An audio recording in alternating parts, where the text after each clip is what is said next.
Sekda Kota Palembang meninjau secara langsung pelaksanaan program makan bergizi gratis di Sekolah Dasar Negeri 25 Palembang.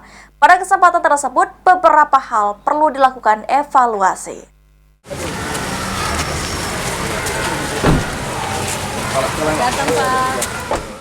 Sekda Kota Palembang meninjau secara langsung pelaksanaan program makan bergizi gratis di Sekolah Dasar Negeri 25 Palembang pada Senin 6 Januari 2025.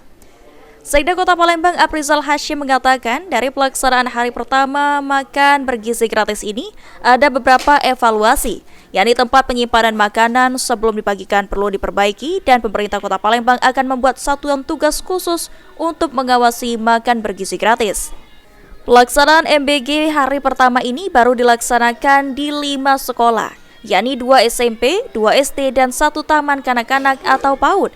Dengan data peserta didik menerima MBG sebanyak 2.968 orang.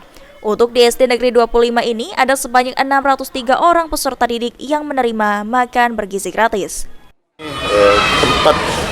Tempat makanan sebelum dibagikan ke anak didik yang di sekolah-sekolah itu perlu perbaikan lagi, dan yang paling penting pemerintah Kota Palembang akan membuat satuan tugas khusus ya, mengevaluasi, melihat apakah program tersebut sampai ke peserta didik tersebut.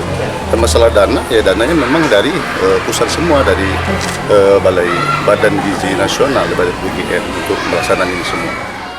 Sementara itu, Kepala Dinas Pendidikan Kota Palembang Ardius Amri menyampaikan, pelaksanaan makan bergizi gratis hari pertama dilakukan di 5 sekolah, yakni TK Pancabakti, SD Negeri 24, SD Negeri 25, SMP Negeri 19, dan SMP Negeri 33.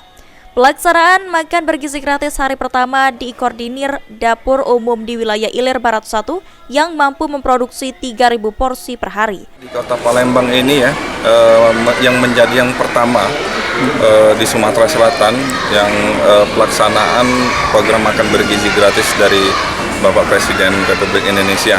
Nah, untuk di Kota Palembang sendiri ada 5 sekolah pada hari ini. Yang pertama TK Pancabakti, yang kedua SD 24, yang ketiga SD 25, keempat SMP 19, dan kelima SMP 33. Sandi Pratama, PAL TV.